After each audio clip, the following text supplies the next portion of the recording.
It was a quiet, desolate night in the small motel I owned on the outskirts of town.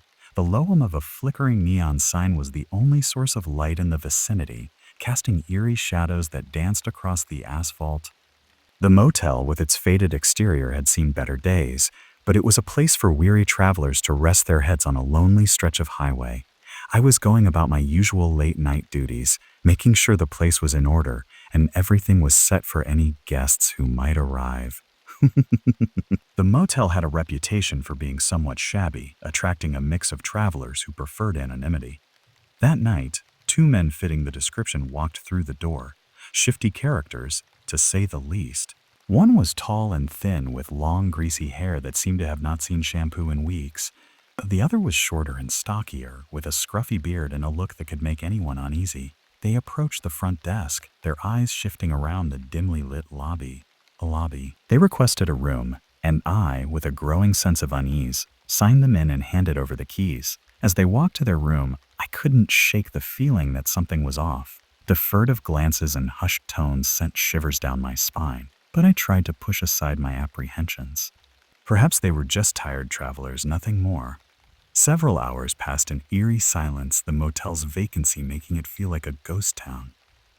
I was in my small office, catching up on some paperwork when I heard a series of muffled thuds and hushed whispers. My curiosity piqued. I decided to investigate. I stepped outside the office and found myself heading towards the room the two men had checked into. As I reached the door, the sounds from inside became clearer. It was not just whispers, but harsh, angry voices. My hand trembled as I raised it to knock on the door, but the words exchanged inside stopped me in my tracks. "You need to finish the job," one voice demanded. "I can't. It's too risky," the other replied. "What if someone hears or sees?" My heart raced and a cold sweat covered my forehead. The implication was chilling and the knots in my stomach tightened. It was becoming increasingly clear that I had stumbled upon something sinister. The men continued their hushed conversation. As I strained to listen, I caught words like money, disposal, and body. Panic set in. I knew I had to act, but I also knew I had to do so discreetly. I retreated to my office and called the police, providing them with as much information as I could. Fear gripped me as I relayed the situation, aware that my involvement might place me in danger. I was instructed to stay in my office and avoid any further contact with the men until the authorities arrived. Minutes felt like hours as I awaited the police.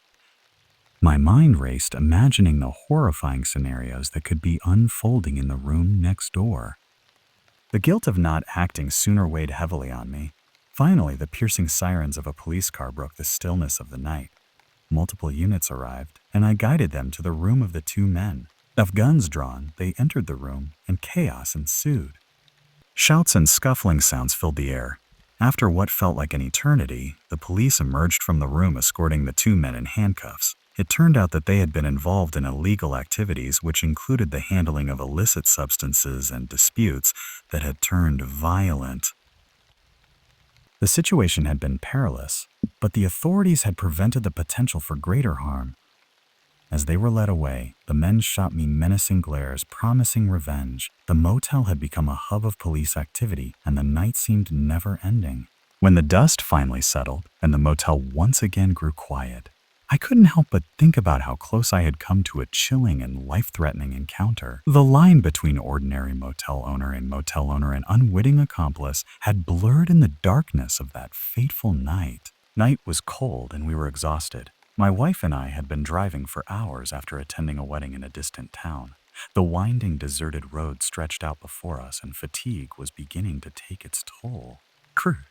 The GPS showed no signs of civilization for miles, and the promise of sleep was a siren's call. Just as desperation started to seep in, a flickering neon sign pierced the darkness. Motel vacancy. It seemed like a mirage, but there it was, the one thing we needed. We pulled into the motel's dimly lit parking lot, greeted by a few flickering bulbs and the low hum of the neon sign. The receptionist was a stern woman with an air of indifference. She didn't ask for ID or any questions, just handed us an old metal key with a tag that read room 6. We didn't care about the lack of charm. All we wanted was a comfortable bed. The room, once we entered, was a time capsule from the 70s, complete with shag carpet and floral wallpaper. It was stingy but not unbearable, and we didn't mind. It was a roof over our heads, and that's all that mattered. Hours passed, and we drifted into a deep sleep, the events of the wedding day fading away. The room was silent, the only sound the occasional rumble of a passing truck on the distant highway. Then a sudden, forceful knock shattered the stillness. My wife and I jolted awake, disoriented, unsure if we had heard correctly. But the second knock was even louder, more insistent, and we knew it was real. I stumbled to my feet and made my way to the door, my wife pulling the bedsheet around herself in anxious anticipation. I asked who it was, but there was no reply, just another relentless knock. With a sense of unease, I cracked the door open and my heart nearly stopped in my chest. Before me stood a man, tall and disheveled, his face twisted into a malevolent smile. He was a stranger, and his presence was danger. I felt a rush of panic and confusion. His voice was cold and detached, and he spoke with a bizarre intensity that made my skin crawl. He claimed to be the owner of the motel, but that couldn't have been true. The woman at the front desk was the one who had checked us in, not this sinister figure. My wife and I exchanged nervous glances, our instincts screaming at us to get out of there. The man's demeanor grew increasingly erratic as he continued to speak, his words making little sense. He seemed to revel in our discomfort, shifting his weight from foot to foot, the grin on his face growing ever more unsettling. As my wife and I exchanged whispers, we realized we needed to escape the Siri confrontation. It was an old motel, and the layout was straightforward. We decided to make a run for it, heading straight for the car. As we exited the room and sprinted toward the car, the man's eerie laughter echoed through the parking lot. Fear propelled us forward. We fumbled with the car keys, and I could sense his presence closing in. The engine roared to life, and we sped away from that dreadful place, leaving the sinister man and the grim motel far behind. We drove through the night, adrenaline coursing through our veins, putting as much distance between us and that chilling encounter as possible. We never reported the incident, but we couldn't erase the memory of that man's wicked grin or the way he spoke.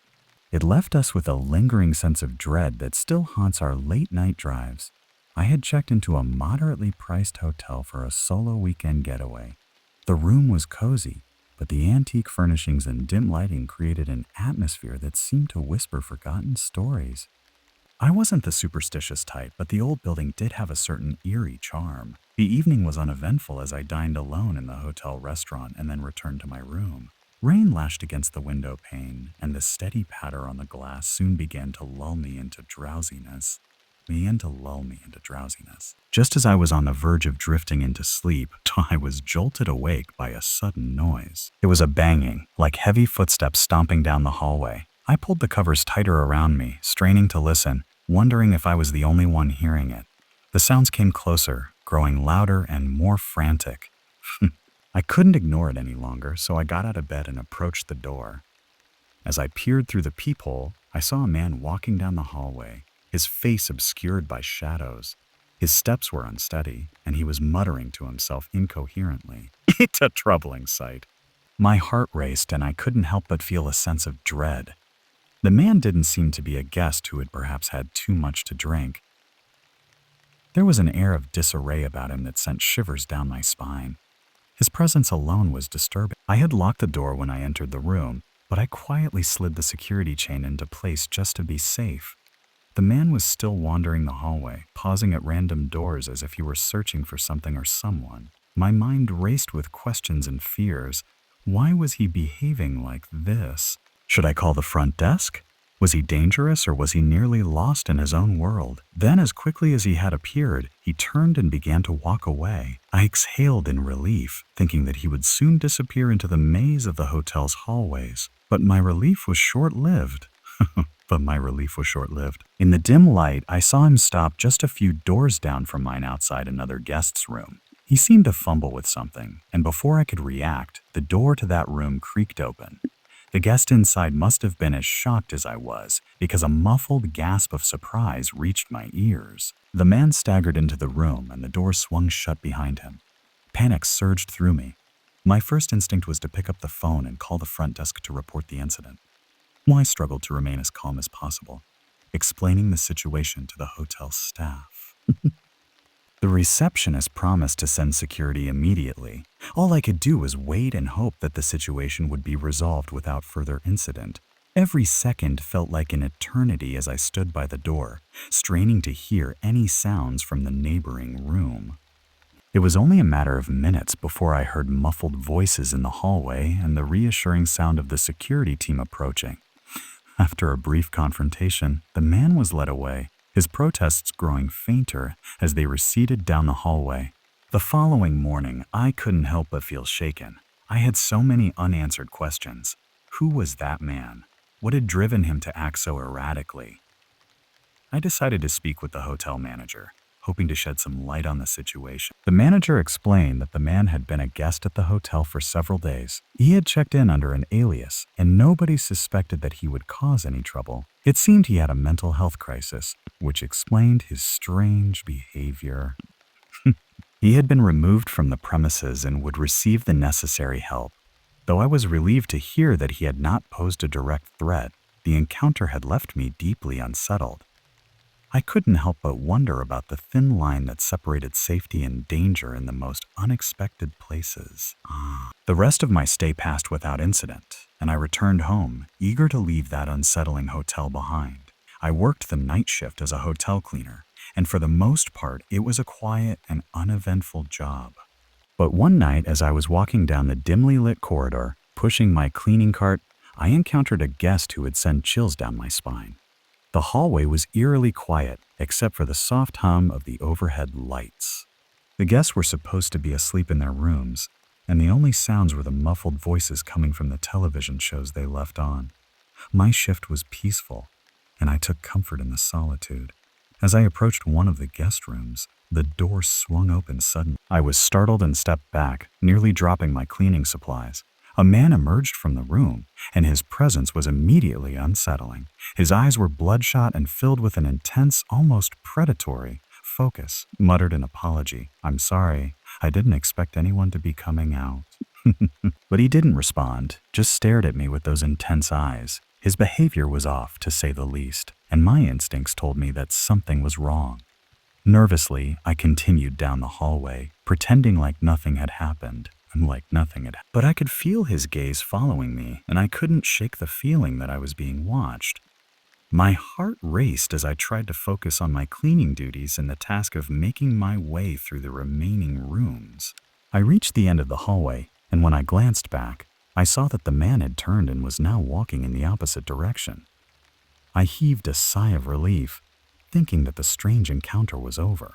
I had one more room to clean on this floor, and I was eager to complete my work and leave the unsettling hallway behind. As I entered the last room, I could hear the distant sound of footsteps approaching. I quickly began tidying up the space, determined to finish my job and get out of there. But as the footsteps drew nearer, I couldn't shake the feeling that the man was coming back, and I dreaded the thought of another encounter with him. Sure enough, I heard the room's door creak open and my heart sank. It was him. He had followed me and was now standing in the doorway, his presence looming ominously. "I've been watching you," he said in a chillingly calm voice. I froze, fear gripping me. I didn't know how to respond. My mind raced, trying to come up with a way to defuse the situation. "What do you mean?" I stammered, my voice trembling. "You're very pretty," he continued, ignoring my question. "I've been waiting for you." His words sent shivers down my spine and my body tense with fear. I had no way of knowing what this man was capable of, and I knew I needed to get out of the room and away from him. Summoning every ounce of courage I had, I put on a brave face. "I need to finish my work. Please let me do my job." His gaze remained fixated on me, but he finally stepped aside, allowing me to pass. I hastily collected my cleaning supplies and left the room, not daring to look back. I rushed through the rest of my cleaning tasks, praying that I wouldn't encounter the man again. When my shift finally ended, I reported the chilling encounter to my supervisor and the hotel security. They reviewed the surveillance footage and discovered that the man had been working in the hallway, watching me throughout the night. The police were called and the man was removed from the hotel. I breathed a sigh of relief, knowing that he was no longer a threat. Still, the encounter haunted me, and I couldn't shake the feeling of vulnerability that had enveloped me that night. My experience as a hotel cleaner on the night shift had always been monotonous and uneventful, but that one terrifying encounter changed everything. I used to work as a hotel receptionist, and I was accustomed to the late-night check-ins, the exhausted travelers, and the endless stream of guests. But one night, my ordinary routine took a terrifying turn that I would never forget. It was a slow evening, and I was handling the night shift alone. The clock had just struck midnight when a young couple entered the lobby. They appeared to be in their late 20s, and by all appearances, they seemed like any other guests. I greeted them with a polite smile and checked them into their room, offering the usual amenities and services. The couple was polite and seemed like typical travelers looking for a quiet place to rest. I handed them the key card, wished them a pleasant stay, and watched them head to their room. As the night continued, I focused on my work, making sure everything was running smoothly. Hours passed and the hotel remained peaceful and undisturbed. But just after 2 a.m., as I was organizing paperwork behind the front desk, I heard the entrance chime ring. I looked up and saw the young man from the couple standing in the lobby. He had a strange, almost vacant expression on his face.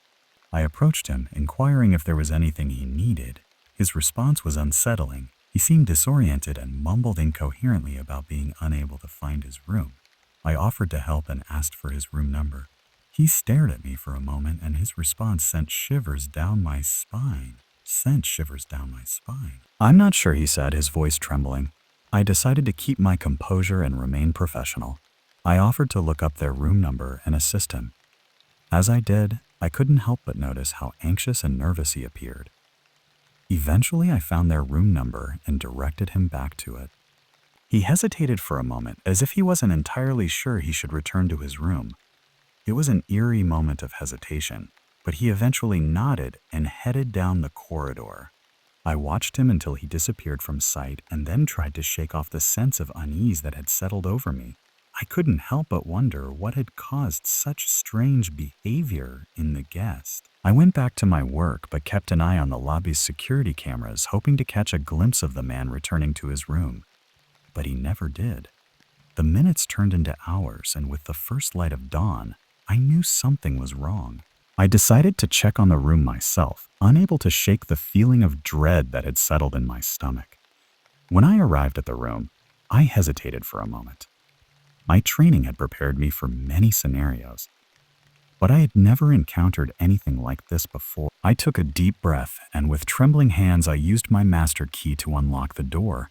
The room was empty, the bed neatly made, and there was no sign of the young man. But the window was wide open, and it sent a shock of terror through me. I knew I had to report this to the authorities. The police were called, and an investigation began. The room held no clues to the man's whereabouts, and it became a mystery that both bewildered and horrified me. Weeks later, the investigation took a chilling turn. It was discovered that the young couple had checked in under a false identity.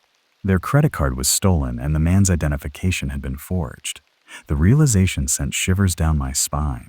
What had this man been running from, and who was he really? The questions haunted me, and the encounter in the dead of night left me with a chilling sense of unease. I could never shake the feeling that I had crossed paths with something dangerous that night, something that still lurked in the shadows, and that realization left me with a permanent sense of dread. I'd bought an old hotel that had been closed for 2 decades.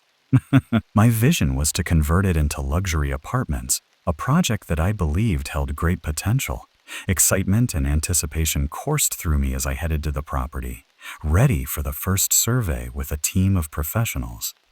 We arrived at the hotel one evening just as the sun was dipping below the horizon. The place was a relic of the past, the grandeur of its architecture shrouded in neglect. As we entered, our flashlights pierced the darkness, revealing the forgotten beauty of the place. The surveyors, a group of seasoned professionals, began their work. We explored the ground floor, making notes of the areas that needed the most attention for the renovations. The creaking of floorboards and the distant scuttling of unseen creatures lent an eerie ambience to the whole endeavor, but I pushed aside my unease. However, as we made our way to the upper floors, our journey took an unsettling turn. On the second floor, we discovered makeshift beds, tattered blankets, and discarded food wrappers. My initial thought was that it was squatters, but as we ventured further, our unease grew. On the fourth floor, we found evidence that this wasn't just a temporary hideout for squatters, but something more sinister. The walls were adorned with strange cryptic symbols and graffiti. My heart pounded, and I couldn't dismiss the sense of foreboding that was quickly enveloping me. Then we heard a faint rustling in the darkened hallway.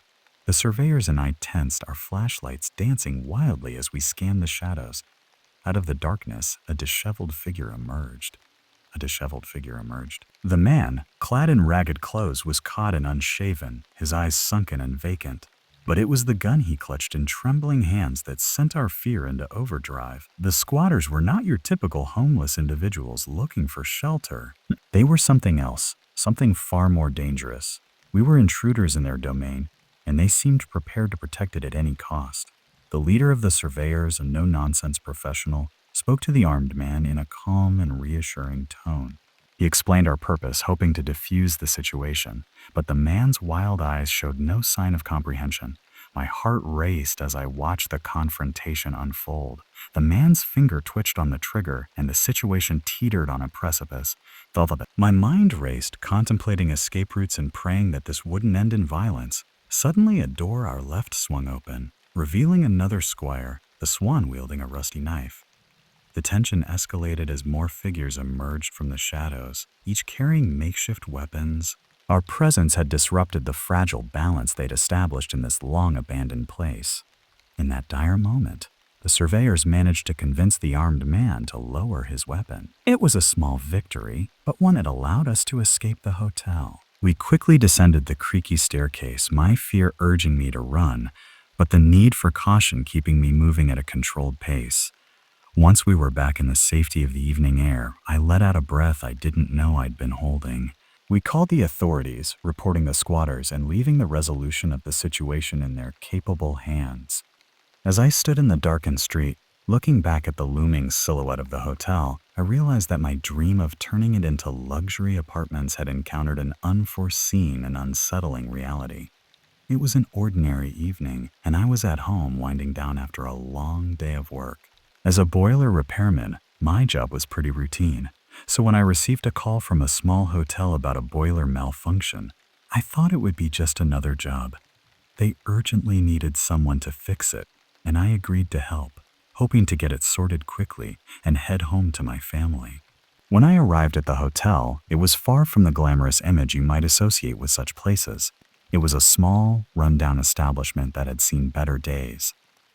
The manager, an elderly man, greeted me and explained that the boiler was located in the basement. He seemed anxious and his hands trembled as he handed me the rusty iron key to the basement door.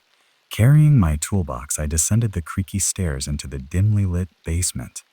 The air was heavy with a musty smell, and I could hear the soft hum of a malfunctioning boiler in the distance. As I approached it, I noticed a dark, splotchy trail leading away from the machine. Something had leaked or spilled around it. My initial thought was that it was a plumbing issue, but as I got closer, I realized this was far from normal. The trail didn't seem to be water. It was much thicker. I knelt down to get a closer look and discovered it was a trail of blood, fresh and still slightly warm. My heart began to race as my eyes followed the trail further into the darkness. The trail of blood led me to a gruesome sight. There in the dim light lay a lifeless body. Panic surged through me and I stumbled back, nearly falling over. My mind raced as I tried to process what I had stumbled upon. The body, which appeared to be that of a young woman, lay in a pool of crimson, her lifeless eyes staring up at the ceiling. In shock, I fumbled for my phone to call the police. As I waited for them to arrive, I couldn't help but glance around the basement. My heart pounded and my mind raced, wondering if the killer was still working in the shadows. Fear and dread wrapped themselves around me like a vice, and every creak, every distant sound sent shivers down my spine. The police arrived soon after, and I recounted what had transpired. They began their investigation, and I was questioned extensively. I told them I had no knowledge of how the woman ended up there. The authorities seemed to believe me, but their suspicions still hung in the air. The days that followed were filled with anxiety and dread. The hotel was shut down and the investigation into the woman's death continued. Rumors about the murder in the basement swirled throughout the town. It was a chilling experience knowing that I had unwittingly stumbled upon a crime scene while simply trying to do my job. In the end, the police concluded that I had no involvement in the woman's death and her murder remained unsolved. But that encounter in the hotel's basement haunted my nights, and I could never shake the eerie feeling that I had been in the presence of something truly horrifying. Tunwi. I'm just a decorator, or at least that's what I used to be. Painting walls, fixing cracks, and giving places a fresh look was my job. I didn't sign up for anything out of the ordinary, but sometimes life takes strange turns. It all started with a small motel, an old place with a dated aesthetic in desperate need of a makeover. I led a team of 3 skilled guys, each of them experienced in the art of transformation. We were accustomed to finding odd things behind walls, old newspapers, occasional lost items, but nothing could have prepared us for what we'd discover in room 12. As we stripped away the outdated wallpaper and prepared the walls for a fresh coat of paint, we heard a peculiar sound, a fatin, like something metallic scraping against the wall. We looked at each other, puzzled, and decided to investigate. Behind the faded floral wallpaper, we found a peculiar hatch. It was old and rusty, like it hadn't been touched in decades and decades. The previous owners of the motel had seemingly bricked it up, leaving it hidden from sight. We thought it was curious, but nothing to be alarmed about. We pried the hatch open with crowbars and a musty smell emanated from the small, hidden compartment. My heart pounded in my chest as I peered inside. It was a small, dim space with ancient newspapers lining the floor. I could make out a glimpse of something shiny buried beneath the yellow pages. My curiosity got the better of me, and I reached down, carefully pulling out what turned out to be an old wooden box. It was beautifully crafted, but time had not been kind to it. Its lid had a delicate engraving of a tree, leaves, and a name. The name sent shivers down my spine. It was marked as Mabel. When we opened the box, a chilling discovery lay inside. Letters, photographs, and personal trinkets were meticulously organized within. There was a journal with entries spanning years, describing a deeply troubled woman's life. The name on those letters matched the one on the box, Mabel. In her writing, Mabel detailed her growing despair and dark thoughts, her sense of being watched, and her fear that she was losing her mind. It painted a vivid picture of a woman teetering on the brink of madness, and her words were laced with a profound sense of dread. The photographs were just as unsettling. They depicted a woman who had aged prematurely, her eyes haunted, her smile forced. And in the background of every photograph was the silhouette of a man, a sinister figure lurking in the shadows, always just out of sight. We continued digging through the box, uncovering more artifacts that told a disturbing story.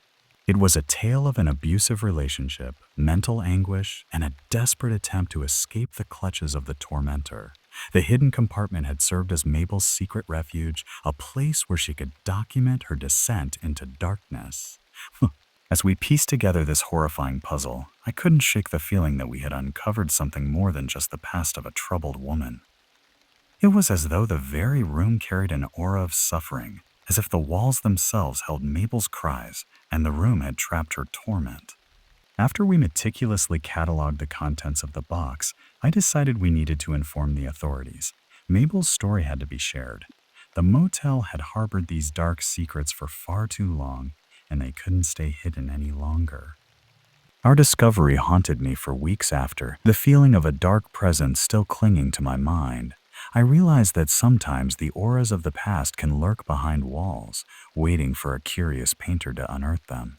It was a dark and stormy night when I found myself entangled in a web of deceit. I had been living a double life, cheating on my wife with a coworker. Our secret meetings were becoming a regular occurrence, and this time I had booked a hotel room for a night of passion. Guilt nodded me, but desire pushed it aside as I climbed the stairs to the hotel room. The room was dimly lit, and the tension was palpable as we started to undress. The sense of secrecy and thrill hung heavily in the air. The two of us were lost in the heat of the moment, and all seemed forgotten as we indulged in our affair. But then a small sound caught our attention, a soft creaking noise like the hinges of a door. The room had no windows, and the only door was the entrance. We froze, our eyes locked in a state of sheer panic.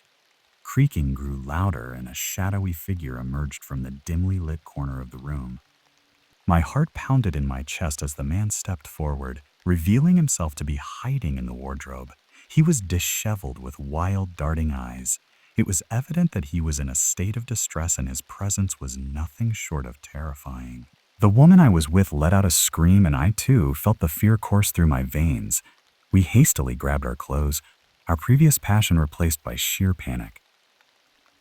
I fumbled for my phone, ready to dial 911 if need be. The man in the wardrobe mumbled incomprehensibly, a strange and unsettling smile stretching across his face. He had clearly been watching us for some time, and the realization sent shivers down my spine. My guilt had pushed me into a situation more terrifying than I could have ever imagined. The woman I was with, in a fit of hysteria, bolted for the door and flung it open. She ran down the dimly lit hallway, her screams echoing through the hotel. I too dressed hastily, keeping an eye on the man in the wardrobe, who remained disturbingly calm. By the time I reached the hallway, the hotel staff had already called the police, alerted by the commotion. Officers arrived promptly and arrested the man in the wardrobe. He was later diagnosed with severe mental issues, explaining his irrational behavior that night. The incident left me shaken and changed my life forever. My secret double life unraveled, resulting in the breakdown of my marriage. The woman from work distanced herself, no longer willing to be part of the chaos that had taken over my world. My transgressions had led me down a dark path, one that led to a chilling encounter I would never forget. In the aftermath, the incident became a harrowing reminder of the consequences of betrayal and deceit, a dark chapter of my life that I could never erase. I was left to grapple with the guilt of my actions and the terror of that night, forever haunted by the chilling encounter in that dimly lit hotel room. As a hotel inspector, my job required me to visit numerous establishments to ensure they met certain standards and maintained quality for their guests. It was an unassuming night when I arrived at the next hotel on my list, and the name Hillside Inn sounded rather picturesque. The air was heavy with a drizzling rain, casting a gloomy aura over the aging building that stood on the outskirts of town. The hillside had an unsettling history, known locally for a series of strange occurrences and the abrupt departure of a previous inspector who refused to return. Most unsettling of all was the guest room number 314. Some guests have reported eerie encounters within, and the room had become infamous in the hotel's history. My instructions were clear, so I had to inspect every nook and cranny, including room 314. What could possibly be wrong with a hotel room, I thought. I would soon discover that some mysteries are best left unsolved. The hotel lobby was dimly lit, adorned with dusty antique furniture, and the hushed whispers of guests echoed around. The receptionist handed me the key to room 314 with a peculiar smirk that sent shivers down my spine. The rain outside was now pouring heavily, casting eerie shadows in the narrow hallway as I approached the infamous door. Unlocking the door revealed a room that seemed ordinary at first glance. The bed was neatly made, the curtains were drawn, and the room was chillingly silent. It was as if the very air had a weight of its own.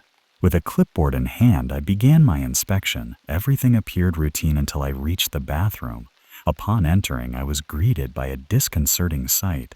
The bathroom mirror, usually reflecting the sink, was obscured by something unusual. In the fogged glass, the words "finally" had been etched. A shiver ran down my spine. It had been too quiet, and the air in the room felt dense and suffocating. Tentatively, I examined the rest of the bathroom, but nothing seemed out of place. I couldn't fathom what had left that message.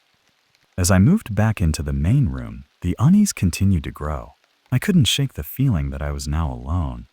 A chill crawled up my spine, and I turned to see an indistinct figure standing in the corner, partially obscured by the dimness of the room. Fear seized my heart as I realized I was now alone in room 314. I stammered out a question, "Who are you?" The figure remained silent, its form shifting and wavering as if it were not entirely solid. Panic washed over me as I fumbled for the door, desperate to escape. The corridor outside the room was now in total darkness. My only source of light was my trembling flashlight, but its beam seemed feeble against the encroaching darkness. The echo of my own footsteps filled the narrow corridor as I fumbled my way towards the stairs. The air felt heavy, and a sinister presence loomed around every corner. Descending the stairwell, I reached the ground floor, but the eerie silence was disrupted by distant, unidentifiable whispers. Panic and dread surged as I realized that the whispers seemed to be getting closer.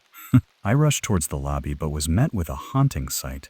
The once empty lobby was now filled with shadowy figures. Their eyes glowed with an eerie, ethereal light. The receptionist who had handed me the key earlier was among them, and she wore a malevolent grin that sent a shiver through my very core. The specters advanced with outstretched arms, their whispers growing louder, though their words remained incomprehensible. Without hesitation, I turned and fled through the lobby's exit, back into the drenching rain outside. The hillside loomed behind me, a sinister silhouette against the stormy night. I ran until I reached the nearest town, my heart pounding and my mind a whirlwind of fear. My chilling encounter at the hillside remains etched in my memory. Whether it was a nightmarish illusion or a reality beyond explanation, I know I will never forget the terror that lurked within those aging walls and the sinister figures in the darkness. There are some places where fear thrives, and the hillside inn is one of them. It was a peculiar blend of nostalgia and adventure that led my friends and me to explore the abandoned Crestwood Motel. The place had been closed for as long as I could remember, and I'd always been intrigued by the stories of its sudden closure, faded neon sign, and its ever-decaying facade. As a group of 5, we approached the old, decrepit building, our curiosity outweighing our fears.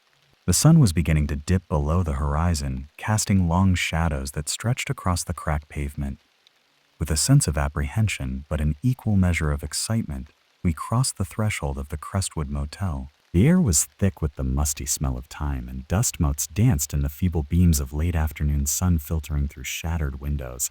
We ventured through the desolate lobby, where cobwebs hum like macabre decorations, and fallen ceiling tiles littered the floor like discarded memories. The front desk, once a bustling hub of activity, now stood as an abandoned island amidst the vast sea of decay. It was here that we first encountered a sign of something amiss, an empty tin can, as if someone had recently dined here. Our exploration led us deeper into the motel's bowels. We crept down dimly lit hallways, our footsteps echoing in the stillness. It was hard not to feel like unwelcome intruders in a place that time had forgotten. My friends nervously whispered tales of the motel's closure, stories of debt, criminal activities, and rumors of squatters who had once occupied this forsaken place. As we delved further into the labyrinthine maze of the motel's deserted rooms, a sudden chill raced down my spine. In a darkened corner of the hallway, we spotted a makeshift bed constructed from old mattresses and tattered blankets. It was evident that someone had recently sought shelter here. Anxiety pulsed within me. The realization that we weren't alone grew increasingly undeniable.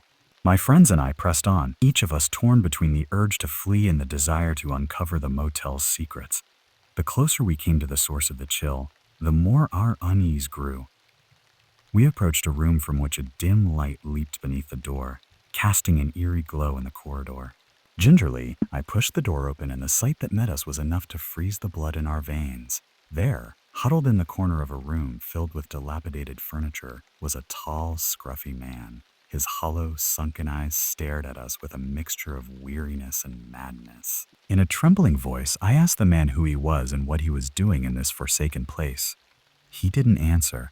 Instead, he clutched a rusty pipe as if it were his lifeline, his eyes reflecting a vulnerability that was deeply unsettling.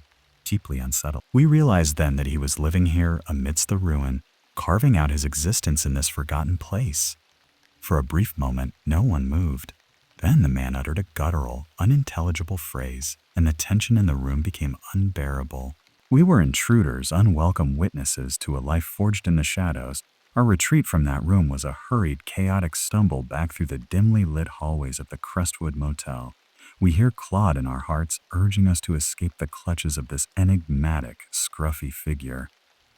In the dying light of day, we burst through the motel's entrance and into the open air, leaving behind a world of decay and mystery. Our exploration of the abandoned Crestwood Motel had unveiled a story far more chilling than we could have ever imagined, a tale of survival within the tattered remnants of a once vibrant place. That night, as we left the motel behind, we couldn't help but wonder about the man we had encountered. He was a haunting presence, an enigma entwined with the motel's history, a part of the story we would never fully understand. Our journey into the forgotten corners of the Crestwood Motel had taught us that reality can be more terrifying than any ghost story. It was one of those long, monotonous drives up north, and my son and I decided to break the journey by spending the night in a nondescript hotel on the highway. Sounds. Exhausted, we just needed a place to rest and recharge for the remainder of the trip. What happened in that hotel room, though, was something we would carry with us for the rest of our lives. As we checked in, the hotel seemed just like any other roadside establishment. The fading neon sign buzzed in the evening air, casting a pale, eerie glow on the parking lot. The lobby was dimly lit and almost deserted, with an air of neglect that should have been our first warning. The receptionist, a young woman with tired eyes, assigned us a room on the second floor, room 213. The hallway leading to our room was eerily quiet. The low, flickering lights did little to dispel the sense of unease that was slowly settling in. My son, sensing my growing apprehension, clung to my side. The feeling was inexplicable, but I chalked it up to our fatigue, our vivid imagination, or maybe just the unnerving silence of the hotel. Upon entering room 213, our unease deepened. The room was shrouded in darkness, the curtains drawn tightly shut. The air inside was stifling, heavy with a musty odor that clung to the walls. We tried to open a window to let some fresh air in, but it was jammed, as if it hadn't been opened in years.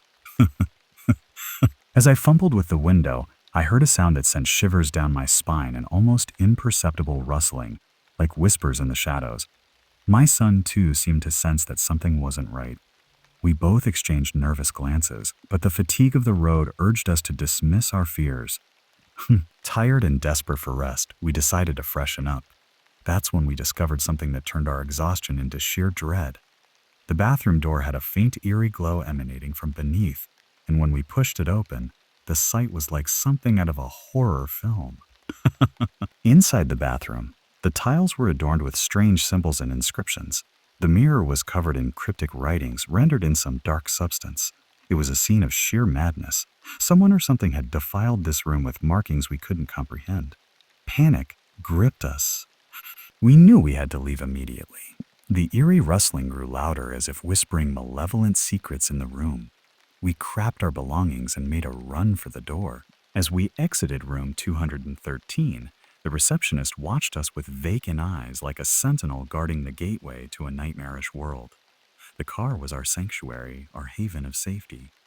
The engine wore to life, and we sped away from that nightmarish place, leaving room 213 and its cryptic symbols far behind.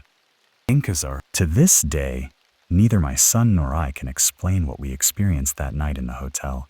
It haunts our memories like a persistent nightmare, a chilling encounter with something beyond our understanding. The symbols, the rustling whispers, the inexplicable aura of dread, we have no answers, only questions that we're afraid to ask. In the darkness of that highway, as the miles roll by, my son and I clung to one another, finding solace in our shared experience. We continued our journey north, silent and contemplative, haunted by the encounter in room 213 and the unsettling knowledge that some horrors, though they defy explanation, remain very much real. The call came in around 3 a.m., dispatch crackling with urgency. Unit 12, we have a report of a disturbance at the Sunset Motel. Caller heard screams and loud noises in one of the rooms. Approach with caution. Over. I acknowledged the call and wasted no time. I flipped on my lights and siren, speeding through empty streets to the Sunset Motel, a rundown place that had seen better days.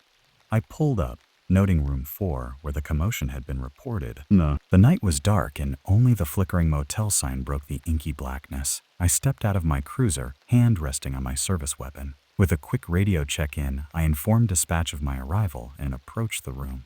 The door was ajar, revealing a dimly lit interior. Police. Police.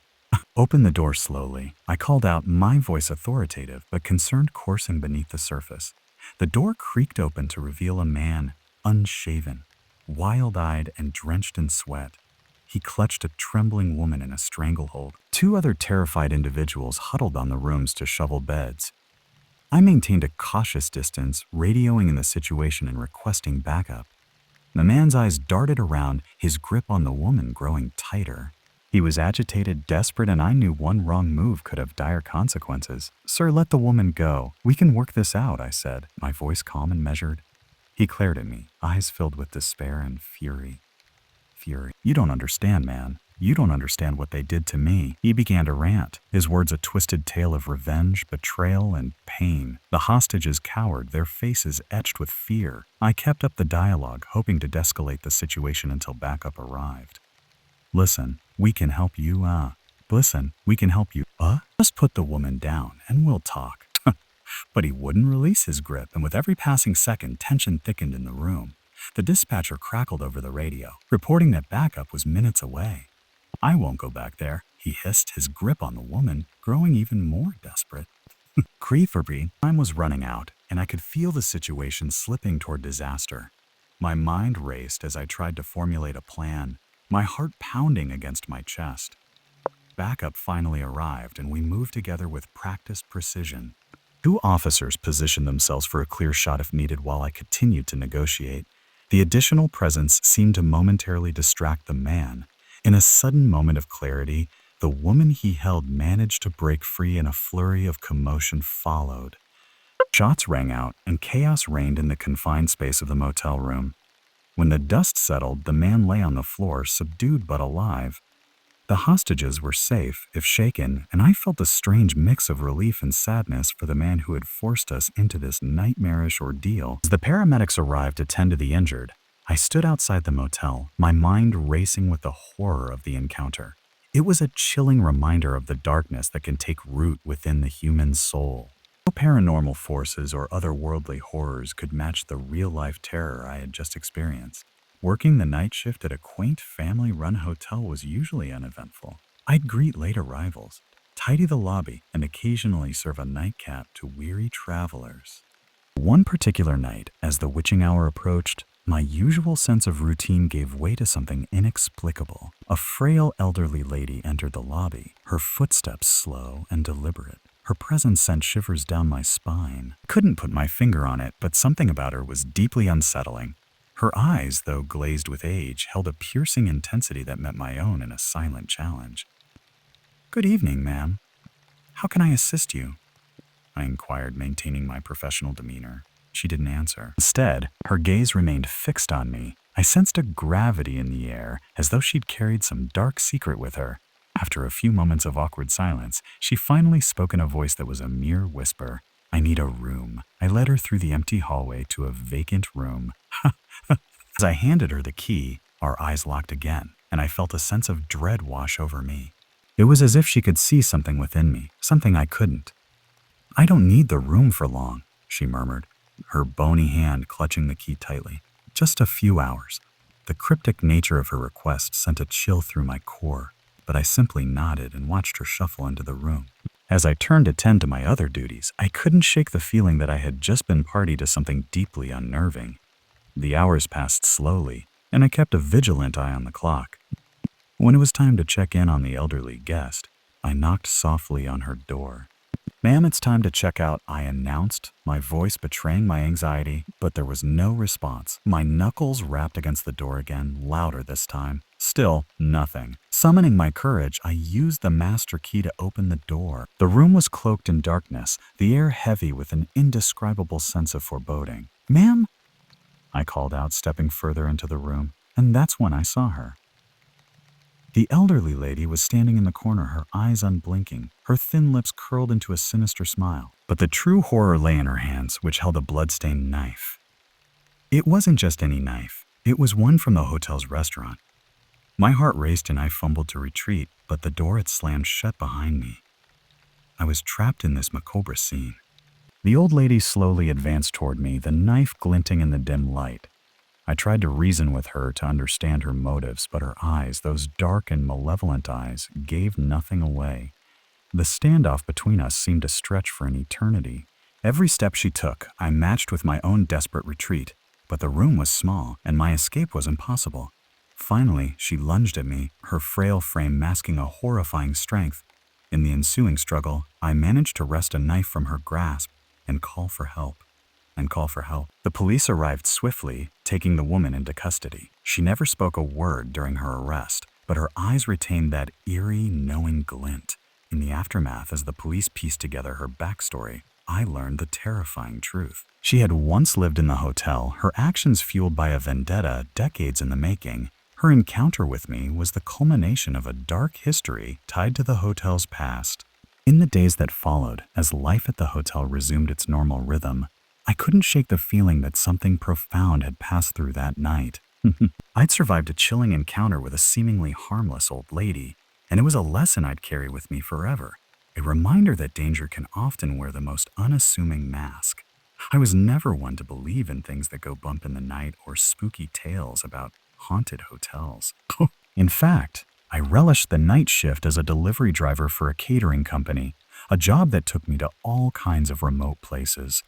But one fateful night, I had an encounter that would shatter my skepticism. The delivery order was for a small hotel nestled deep in the countryside, far from the city lights, a perfect place for a peaceful retreat, or so I thought. The hotel's name was Whispering Pines, and its remote location was a red flag right from the start. The winding roads leading to the place were barely wide enough for my delivery van, and I couldn't help but feel a sense of unease. As I pulled up to the hotel, the place looked like it had seen better days. Its Victorian-era architecture was charming but dilapidated, and the lack of modern amenities was immediately apparent. The only source of light came from the dim glow of old-fashioned lanterns. Despite my doubts, I parked and began unloading the catering order. There was no turning back now. The door to the hotel's kitchen was ajar, and I carried the trays inside. But as I made my way to the storeroom to store the food, I found the door was locked, which was odd considering they were expecting this delivery. I retraced my steps and made my way to the front desk, where I hoped to find someone who could unlock the storeroom. The reception area was eerily empty, and a sense of isolation settled over me. "Hello?" I called out, but there was no response. Just as I was about to turn and leave, I heard footsteps behind me. I spun around to see a tall, thin man. His appearance was unsettling: wild, unkempt hair, ragged clothing, and eyes that glinted with an eerie intensity. I stammered, my heart quickening. He didn't answer my question. Instead, he mumbled incoherently and shuffled closer, his body swaying unsteadily. A sickly grin crossed his lips. Fear gripped me, and I backed away slowly. I had to get out of there, but the man's demeanor made it clear that he was unpredictable and potentially dangerous. I was now trapped in a dark, decrepit hotel with this stranger. As I moved to exit the hotel, the man lunged at me with a guttural shout. I barely managed to evade his grasp, making a run for the van. The wind held around me as I fumbled for my cheese and scrambled into the driver's seat. Panic coursed through me as I sped away from Whispering Pines, my delivery left behind and unfulfilled. I couldn't make sense of what had just transpired. Who was that man, and what was he doing in that forsaken hotel? My mind raced with questions, and the sense of dread clung to me, refusing to let go. Upon returning to the catering company, I hesitated to share my harrowing encounter with my colleagues. The experience was surreal and nightmarish, leaving me with a lingering unease that plagued my thoughts. To this day, I'm haunted by the chilling encounter at Whispering Pines, forever marked by the night when my skepticism crumbled and I came face to face with the inexplicable and terrifying. I had checked into the Crossroads Motel on the outskirts of a small, desolate town, and it was clear that this place had seen better days. It was the only option for miles, and my weariness from the long drive had left me with no choice but to spend the night there. The neon sign flickered above the entrance, casting an eerie, intermittent light on the empty parking lot. I hoped for a quiet night's rest, but what I encountered in the motel's lobby would forever haunt my dreams. The lobby was dimly lit, its once lustrous furnishings now faded and threadbare. A row of dusty potted plants sat atop a scarred wooden reception desk, and a sleepy-looking clerk hunched over it, her name tagged Red Linda. I exchanged pleasantries as she handed me a key to room 104. However, as I turned to head down the corridor, I couldn't help but notice another guest sitting on one of the worn-out couches in the lobby. His presence felt odd, as if he were out of place.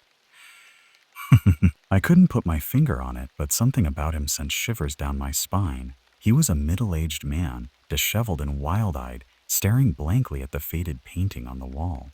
As I passed by him, his eyes fixed on me with an intensity that was beyond unsettling. I nodded politely, a nervous smile on my face, and quickened my pace toward my room. Upon entering room 104, I closed the door behind me and exhaled a sigh of relief. The room was as unimpressive as the lobby, a dated and cramped space with peeling wallpaper and a flickering fluorescent light above the bed. I kicked off my shoes and lay on the bed, trying to shake off the unease from my encounter in the lobby. I couldn't help but think that something about that man was off, something I couldn't quite place. As the minutes turned to hours, I began to relax, watching late-night TV and eventually succumbing to sleep. It was a fitful rest filled with unsettling dreams that I couldn't quite remember upon waking. Suddenly, the sound of screeching tires and an echoing crash outside jolted me from my sleep. I leaped out of bed, rushed to the window, and peered out into the night.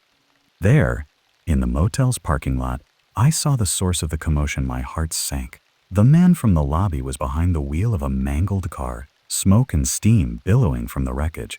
Panic set in as I watched him stagger from the driver's seat, blood streaming from a wound on his forehead. I fumbled for my phone and dialed 911.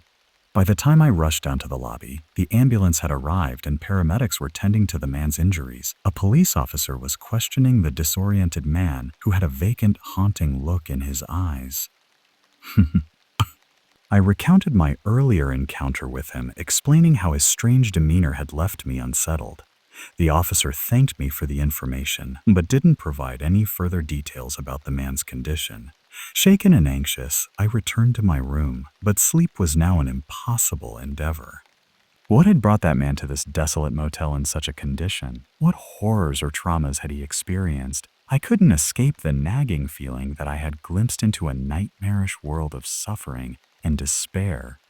As the night slowly turned into dawn, I couldn't shake the lingering unease from my chilling encounter with the man from the lobby. I was used to late night shifts as a room service attendant at the Grand Plaza Hotel. The place had its quirks, but it paid the bills. It was an ordinary evening, and I had an order for room 312, a standard guest room on the 3rd floor. I gathered the tray with a covered plate and a bottle of wine and headed up in the dimly lit elevator. As I approached room 312, I could hear muffled sounds from behind the door. Soft yet unnerving, like someone whispering, I knocked politely, announcing myself as room service. After a brief pause, the door creaked open, revealing a dimly lit room with heavy curtains drawn to block any outside light. The guest who opened the door was a man, middle-aged with a haggard expression and disheveled hair. He was wearing a wrinkled suit, and it was evident that he had seen better days. I greeted him with a polite smile and began setting the tray down on the table, my eyes briefly scanning the room. It was filled with a pungent smell of stale cigarette smoke. The man's gaze was fixed on me with an unsettling intensity. I could feel his eyes, cold and piercing, pouring into me. There was an awkward silence as I uncovered the plate and presented his meal. The room was eerily quiet, and the only sound was my own breathing. As I offered the wine, he reached out to take it, his hand trembling slightly. He spoke in a low, almost conspiratorial tone. "You know, I'm not usually one for small talk, but you seem different from the others." I forced a polite chuckle, trying to maintain a professional demeanor. "Different? How so?" I asked, though I had a feeling I didn't want to know his answer. He leaned in closer, his breath stinking of alcohol and something else, something more sinister. "You see, I have this gift," he whispered as if sharing a forbidden secret. "I can see things. The truth, you know." A chill ran down my spine. The room felt colder despite the warmth outside. I couldn't move, mesmerized by the strange man's unsettling eyes. He continued, "You have secrets, my friend." "We all do, but some secrets are darker than others." I struggled to maintain my composure, trying to finish my service as quickly as possible. I couldn't get out of that room fast enough. As I bid him good night and headed back down to the elevator, the feeling of dread lingered. What had I just encountered? That night I couldn't sleep. The strange man's words echoed in my mind. His uncanny ability to see something hidden, something darker, filled me with an unsettling sense of paranoia. I questioned every action, every decision I'd ever made. My mind was a wall into fear and doubt. The next evening, I received another order for room 312. Dread filled my veins. but I couldn't refuse. I climbed the stairs to the third floor, tray in hand, and hesitated before knocking on that door again. This time, it was the smell that hit me first, a rancid odor stronger than the cigarette smoke. My heart pounded as I knocked, and the door creaked open once more. The man's eyes, bloodshot and wild, locked onto mine, and there was a wicked grin on his face. As I cautiously entered the room, I couldn't help but glance at the bed. There I saw the source of the rancid smell. A pool of dark crimson liquid had soaked through the sheets and dripped onto the floor. Fuck. A sense of horror washed over me. The man gestured to the tray, but I couldn't focus on it. I couldn't ignore the sinister tableau before me. My instincts told me that I needed to leave, that I needed to get out of there as fast as I could. But the man leaned closer, his voice a sinister whisper. "You know what I see, don't you? The truth, my friend." I managed to mutter something about needing to check on another guest and fled the room. Once I was safely out of the hotel, I called the police. The authorities arrived and discovered a gruesome scene in room 312. It turned out that the man had a history of violent crimes and had been on the run. He'd been using the hotel as a hiding place, and I had unwittingly walked into his terrifying world. That chilling encounter haunted me for years. It was a nightmare I couldn't escape. The Grand Plaza Hotel, once a place of mundane late-night work, had transformed into a house of horrors. It reminded me that darkness often lurked where you least expected it, hidden behind the veneer of ordinary life. Wait, I was just a young boy at the time, maybe 8 or 9 years old, and it was one of those family trips that you remember forever. We stayed at the Grand Haven Hotel, a quaint old place in the woods. My parents and I occupied room 23, and despite its rustic charm, the place had an eerie feeling to it, with creaking floors and dimly lit corridors. The trip had been pleasant, filled with hikes, picnics, and stories by the campfire. The day had turned into night, and I drifted off to sleep under the soft, warm sheets my parents nearby. That's when my nightmare began. I awoke in the middle of the night, disoriented, and called out for my parents. There was no answer. Panic washed over me as I realized they were gone. The room felt different, like the air had thickened with dread. I peered around, searching for them, but they were nowhere to be found. In a state of confusion and fear, I rushed out of the room and into the dimly lit hallway. I called out for them, but my voice seemed to get swallowed by the silence. The hotel, once lively with other guests, now felt hauntingly deserted. I scoured the entire building, my heart pounding in my chest, but there was no sign of my parents. As I reached the lobby, I was met with a disturbing sight. The front door was wide open and the night's chilling breeze swept in. The hotel was eerily quiet. My parents' car was still parked outside, but they were nowhere to be seen. Tears welled up in my eyes as I frantically approached the front desk. A burly night clerk, half asleep, listened to my frantic explanation. He made a phone call, and soon the police were on their way. Hours passed like an eternity, the realization that my parents were missing, knowing in my young mind. Finally, the police brought some answers. They found my parents bound and gagged in the woods nearby. The officers explained that the assailant had been targeting a wealthy businessman staying at the hotel, believing my father was him. When my parents didn't comply with his demands, he'd left them in the woods helpless. Though my parents were alive, they were shaken and bruised. The traumatic experience haunted them for years, and our idyllic family trip had transformed into a nightmare. It became a story rarely spoken of, a wound that never quite healed. That night at the Grand Haven Hotel had imprinted a sense of vulnerability and fear deep within my young heart. The safe haven I'd once known had become a place of darkness and despair. It was a chilling encounter that left scars not only on me, but on my family as well. And we couldn't erase the memory of that terrifying night when the innocence of childhood had been shattered by a cruel reality. Heartsuit, we were on a cross-country road trip, my wife, our 2 kids, and me. It had been a long day of driving, and as dusk settled in, we decided to pull into a small, nondescript motel we came across. The neon sign flickered, vacancy and tiredness guided our choice. It's our choice. The motel was the kind of place you'd miss if you blinked. The kids were exhausted, and my wife was already carrying a sleeping toddler. I parked our car in the nearly empty lot under a flickering lamppost. The few other cars in the lot were worn and aged, matching the motel's shabby exterior. As I got out to stretch my legs and help my wife with the kids, I noticed an old, beat-up sedan parked at the far end of the lot, its engine running. It seemed odd given the time of day, but I brushed it off, thinking maybe the owner was about to leave. We gathered our sleepy kids and belongings heading towards the reception. Just as we passed the old sedan, I heard the engine rev up and my heart quickened.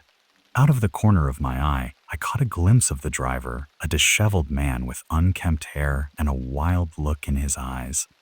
With the motel keys in hand, I hurried my family inside and locked the door. The kids were oblivious, but my wife and I exchanged worried glances. What was this man's deal? I peeked through the curtain, keeping an eye on the old sedan. It remained parked, its engine still running as the night grew darker. We decided to order some food and stay inside our room, hoping that the unsettling man would eventually leave. But time passed, and he showed no sign of moving. Vega. We tried to distract ourselves, watching TV with the kids and pretending everything was fine. Around midnight, the motel's parking lot grew even quieter. The occasional car that had been there had departed, leaving us in a nearly silence. I couldn't help but think about the man in the old sedan. What was he waiting for? I decided to call the front desk and express our concern. The motel clerk sounded alarmed and told us to stay inside, assuring us that he'd deal with the situation. We locked the door again, anxiety building as we awaited the resolution. Soon, we heard sirens approaching the motel. Police cars pulled into the parking lot, and we felt a glimmer of hope that the situation was under control. We peered out the window and I saw the disheveled man, still in his car, now surrounded by officers. The standoff lasted for what felt like hours as the man refused to exit his vehicle. Tension in the air was palpable, and our kids were beginning to sense something was wrong. We did our best to distract them, all the while keeping one eye on the unfolding trauma outside. Eventually, the police managed to apprehend the man who was raving incoherently. It was a chilling sight, and our relief was tinged with lingering unease. The motel returned to its quiet state, and our sleep that night was fitful, haunted by the memory of that unsettling encounter. In the morning, we packed our bags and checked out as quickly as we could. The motel had lost its appeal, and we were eager to put the encounter behind us. As we drove away, I couldn't help but wonder about the man in the old sedan and what might have transpired if the police hadn't arrived. It was a nightmarish encounter that reminded us of the unpredictable and sometimes terrifying aspects of life on the road. It was one of those dark, rainy evenings that seemed to last forever. I was in a small town for a business trip, and the only option for accommodation was a quaint old hotel. The lobby's dimly lit chandeliers barely pierced the gloom, and the antique furniture had seen better days. The night was meant to be uneventful. I checked in, got my room key from the elderly receptionist, and made my way to my assigned room on the third floor. My footsteps echoed through the empty hallways, and the creaking wooden floors added an eerie soundtrack to my journey. Once inside my room, I breathed a sigh of relief. It was cozy in a vintage way, with floral wallpaper and heavy curtains that kept the rain's incessant tapping at bay. I decided to order some room service and settled in for a quiet night. As I waited for my meal, I couldn't help but notice a faint, peculiar odor in the room. It was an earthy, damp smell, like the air was infused with a hint of decay. But I shrugged it off as an old building's quirk, perhaps the result of the heavy rain. My meal arrived, and I ate in solitude, accompanied only by the sound of the rain. The television and ancient relic in the corner offered no solace, only static and a few grainy channels.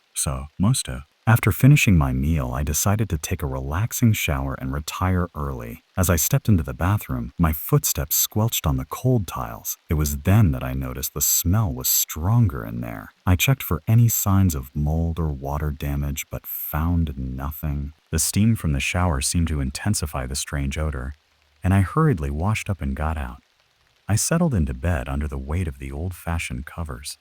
The rain outside had grown into a steady downpour, its rhythm lulling me to sleep. Just as I was about to drift off, a faint noise from the room next door caught my attention. It was an unsettling scratching sound, almost like someone clawing at the wall. I strained my ears, trying to decipher the source. It was irregular, sporadic, and didn't sound like any noise a hotel guest should make. My curiosity got the best of me. I grabbed the old, creaky telephone and called the front desk to report the strange noise. The receptionist promised to send someone to investigate. Minutes passed and the scratching continued. It was crowing louder and more frantic, filling the room with a sense of foreboding. I was about to call the front desk again when I heard the receptionist's voice, muffled but alarmed, through the wall. She was talking to someone else, and their conversation sent a chill down my spine. They were discussing the room next to mine, saying that it should have been unoccupied during my stay. My heart raced as I realized the source of the noise was coming from an empty room. The footsteps of the receptionist and another person echoed in the hallway. The voices grew louder as they approached the room next door. The doorknob turned and there was a loud, unmistakable gasp of shock. They had discovered something in that room, something that was not supposed to be there. I strained to hear, but their voices faded as they hurried back down the corridor, leaving a void of silence. Now alone in my room, dread enveloped me. What had they found? Why had they found? Why had they been so startled? The scratching in the room next door had stopped, but the smell was still there, growing more pungent by the minute. Torn between fear and curiosity, I made a decision. I had to know what was in that room. I grabbed my room key and carefully stepped out into the hallway. The oppressive silence weighed on me as I approached the door of the neighboring room. As I stood there, key trembling in my hand, I couldn't help but think about the musty smell, the strange noises, and the words of the receptionist. It was all leading to one horrifying possibility. With a deep breath, I inserted the key and slowly turned the handle. The door creaked open to reveal a scene that would forever haunt my nightmares. Inside, bathed in the dim glow of a single flickering light bulb, I saw an emaciated figure, a person or what remained of one, trapped between life and death. A tangle of matted hair obscured their face, and their frail form was bound by tattered clothes. In the corner of the room, scratch marks covered the walls like a desperate plea for escape. The room was a prison, a nightmarish confinement for a soul long lost to the world. Panic surged through me as I stumbled back into the hallway. Slamming the door shut, my mind raced, unable to comprehend the horrors I had just witnessed. I ran to the lobby and demanded an explanation from the receptionist. She was trembling as she told me the chilling story. The room had been sealed and unoccupied for years, ever since a tragedy took place within those walls. The previous guest had vanished, leaving behind only a cryptic message etched into the walls of their room, words that hinted at a malevolent presence. Tales of this room's cursed history had circulated among the staff, and it was meant to remain sealed and empty. Yet somehow, it had been occupied by that tormented, wretched figure. The police were called, and the room was resealed. I couldn't get out of that hotel fast enough, leaving behind the haunting memories of a night I'd never forget. To this day, the image of the person in that room, trapped between life and death, and the unending scratching in the darkness haunts my dreams. That night in the small hotel became my very own real-life horror story, forever etched in my memory. It was supposed to be a romantic weekend getaway for my husband and me. We had checked into a charming old hotel tucked away in the countryside. The atmosphere was quaint, and the creaky wooden floors added to its rustic charm. Little did we know that our peaceful escape would turn into a nightmarish encounter with a man named Colin. The first night was uneventful. We enjoyed a candlelit dinner in the hotel's cozy dining room and retired to our room. The antique furnishings and dimly lit lamps created a serene atmosphere that helped us relax. But as the clock neared midnight, strange sounds began echoing through the hallways. Thumping footsteps like heavy boots on the wooden floors jolted us awake. At first, we thought it was just another guest returning late to their room.